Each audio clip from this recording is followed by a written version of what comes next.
As of now, we only really spoke about the kinematics of angular motion, and we said that there are different types of physical angular quantities that we can use to describe the way objects undergo angular or rotational motion. So we spoke about angular position, angular velocity, as well as angular acceleration. Now, we still haven't answered a very basic but very important question. What exactly creates angular or rotational motion?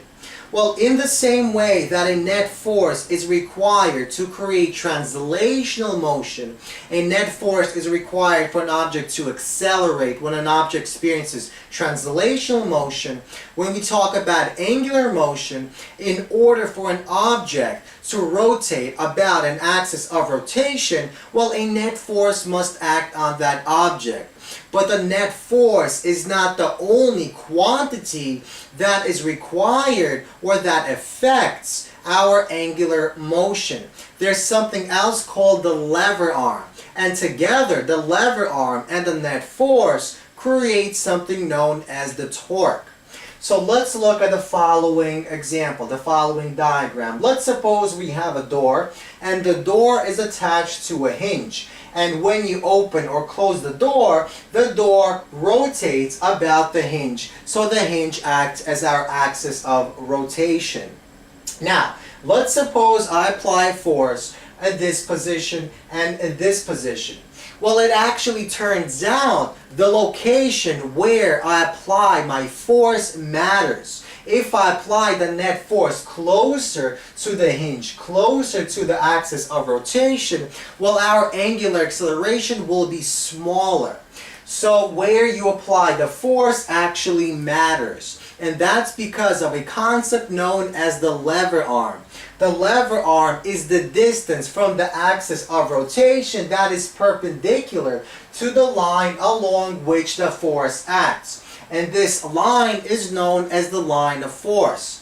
So the line of force acts in the same direction as the applied force. So for this force, the line of force is here. For this force, the line of force is here. And notice, it is perpendicular to the door. And that means our lever arm for this force is this distance. Our lever arm for this force is this distance. So we see that if we take the product of our lever arm and the force, well, we get something known as the torque, given by a Greek lowercase letter tau.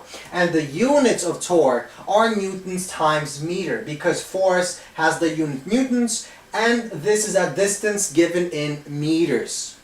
Now, let's look at a slightly different diagram. Let's suppose we have the same exact door, but now our force no longer acts at a perpendicular angle to the door. Now the force is acting at a smaller angle given by this angle.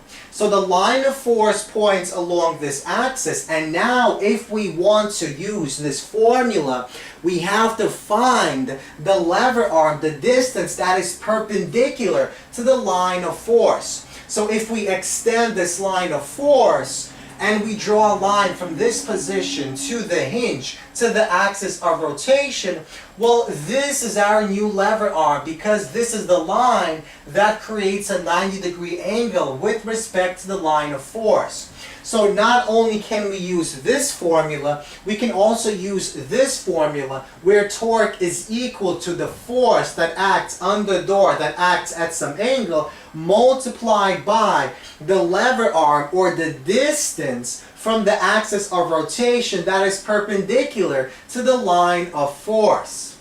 Now, let's examine the same exact force that acts at the same exact angle. Let's call the angle theta. So notice this angle is this force is a two-dimensional force. So that means we'll have a force, a y component force, the force perpendicular to the door, and the force parallel to the door, so the x component.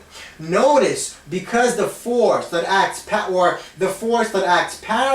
to the door does not actually do anything in increasing or decreasing the angular motion. This is the only force that creates any type of angular motion. So that means we can use the following formula. So this force that acts perpendicular can be expressed in the following way. Force multiplied by sine of the angle theta.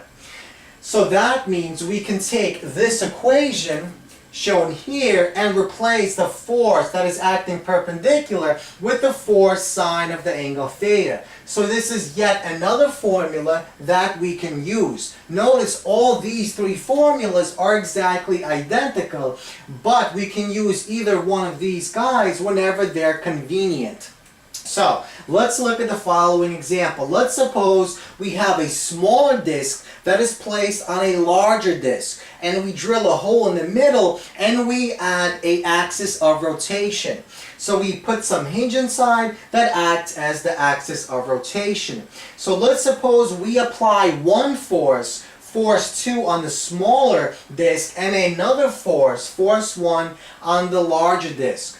So notice this force makes an angle of 60 degrees with respect to the x-axis and 30 degrees with respect to the y-axis. Now the radius of the larger disc, R1, is 60 centimeters and the radius of the smaller disc is 30 centimeters. So R2 is 30 centimeters and both forces have the same exact magnitude of 60 newtons. So because we have two torques acting on the object, to find the sum, the torques, to find the net torque, I have to take the difference. Why the difference? Well, because they act in different directions. So, because this force acts at an angle or creates counterclockwise motion, and counterclockwise motion is assumed to be positive, this is the positive force and this is the negative force.